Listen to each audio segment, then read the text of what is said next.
Derivative of trigonometric function cos x. आज के lecture में हम डिस्कस करेंगे कि कॉस एक्स जो कि ट्रिग्नोमेट्रिक फंक्शन है, इसका हम डेरिवेटिव कैसे फाइंड आउट कर सकते हैं। हम जानते हैं कि कॉस एक्स का derivative with respect to x जो है वो इक्वल होता है माइनस साइन एक्स के। आज हम डिस्कस करेंगे कि हम इसका डेरिवेटिव कैसे फाइंड आउट करेंगे फर्स्ट प्रिंसिपल को यूज़ करते हुए।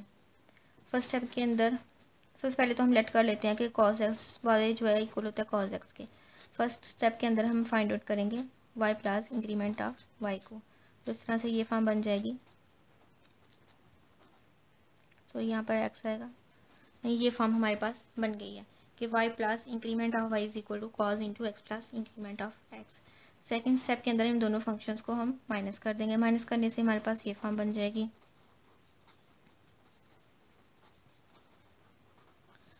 अब हमारे पास ये जो टर्म है इसके ऊपर हम ट्रिग्नोमेट्रिक फार्मूला अप्लाई करेंगे। ट्रिग्नोमेट्रिक फार्मूला कुछ इस तरह से है, cos A plus B is equal to cos A cos B minus sine A sine B. ये जो है हमारे पास एक ट्रिग्नोमेट्रिक फार्मूला।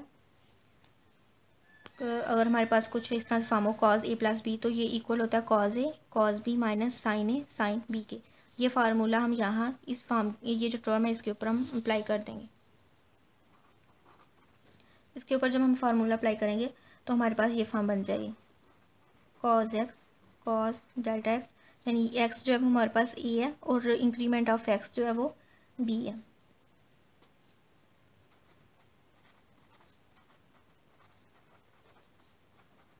ये हमारे पास फॉर्म बन गई है। अब हम इस पूरी क्वेश्चन को ये जो मतलब कि ये वाली टर्म और ये वाली टर्म इसको एक साइड पर लिख लेंगे और इन दोनों में से माइनस कॉस एक्स को कॉमन ले लेंगे।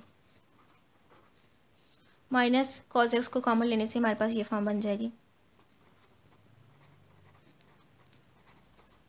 इसको हमने सबसे पहले लिख लिया। अब इसमें से हम माइनस कॉस एक्स को कॉमन लेंगे तो हमारे पास ये फॉर्म बन जाएगी, 1 minus cos increment of x. ये फॉर्म हमारे पास बन गई है। अब हम यहाँ थर्ड स्टेप जो है वो अप्लाई कर लेते हैं। थर्ड स्टेप के अंदर इस पूरी इक्वेशन को डिवाइड कर देंगे इंक्रीमेंट ऑफ एक्स के साथ। जब हम इंक्रीमेंट ऑफ एक्स के साथ डिवाइड करेंगे तो कुछ इस तरह से फॉर्म बन जाएगी, यानी ये जो इतनी टर्म है इसको हम एक साइड पर रहने देंगे और ये जो इक्वेशन है उसके साथ हमने डिवाइड कर दिया sine increment of x divided by increment of x, यानी इस तरह से फॉर्म बन गई है। इस तरह से हमने फॉर्म बना ली है, यानी हमारे पास साइन जिसका एंगल जो है एक्स था उसको हमने अलहदा से मल्टीप्लाई कर लिया, जो इंक्रीमेंट ऑफ एक्स है उसको हमने डिवाइड कर दिया उस साइन के साथ जिसका एंगल जो है वो इंक्रीमेंट ऑफ एक्स था। इसी तरह से हम यहाँ पर डिवाइड करेंगे, यानी हमने इतना कर लिया। थर्ड स्टेप के अंदर हमने इसको जो है डिवाइड कर दिया इंक्रीमेंट ऑफ एक्स के साथ। अब नेक्स्ट स्टेप जो हमारे पास स्टेप नंबर 4 है उसके अंदर हम जो है लिमिट अप्लाई कर देंगे, limit increment of x approaches to 0।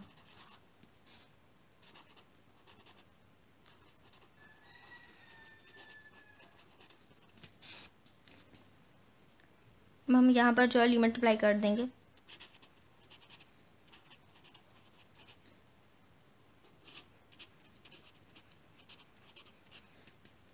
As it is, यहाँ ये पूरी इक्वेशन है वो एज इट यहाँ पर, और हमने लिमिट अप्लाई कर दी है, ठीक है।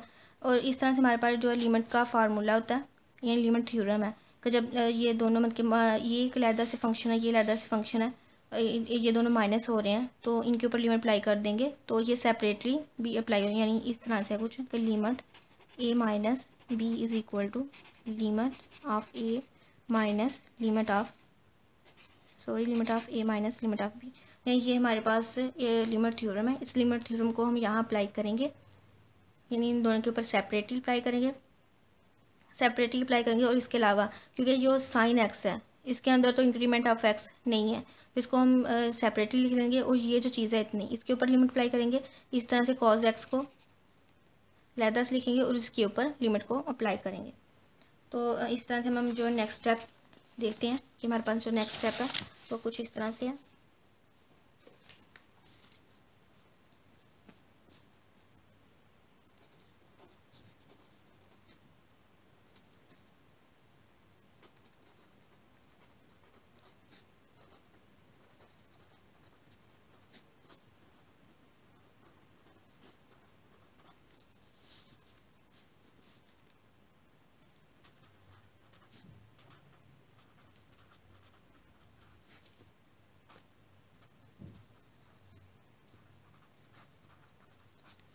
ये हमारे पास फॉर्म बन गई है।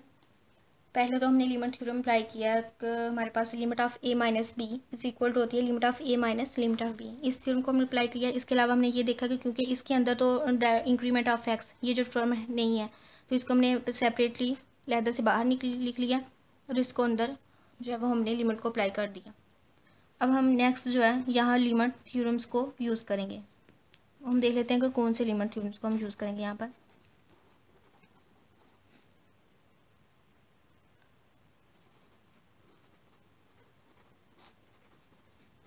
ये हमारे पास लिमिट थ्योरम है। इसके अकॉर्डिंग अगर limit x approaches to 0 sine x divided by x is equal to 1 होता है। इसी तरह से limit x approaches to 0 1 minus cos x divided by x is equal to 0 होता है। ये हमारे पास दो लिमिट थ्योरम्स हैं। इन थ्योरम्स को हम यूज़ करेंगे यहाँ, तो हमारे पास ये फॉर्म बन जाएगी dy by d x is equal to minus sine x। ये जो इतनी टर्म है इसके ऊपर हमने ये थ्योरम अप्लाई किया, तो यहाँ पर हमारे पास 1 आ गया माइनस कॉज एक्स। यहाँ ये थ्योरम अप्लाई किया तो 0 आ गया। अब ये जो 0 के साथ मल्टीप्लाई होगा तो ये पूरी टर्म जो है वो वैनिश हो जाएगी। हमारे पास आ जाएगा माइनस साइन एक्स, यानी कि हमारे पास जो कॉज एक्स था उसका derivative with respect to x जो है वो इक्वल आ गया माइनस साइन एक्स के। इन फर्स्ट प्रिंसिपल को यूज़ करते हुए हमने कॉज एक्स के डेरिवेटिव को फाइंड आउट कर लिया कि कॉज एक्स का डेरिवेटिव जो है वो इक्वल होता है माइनस साइन एक्स के।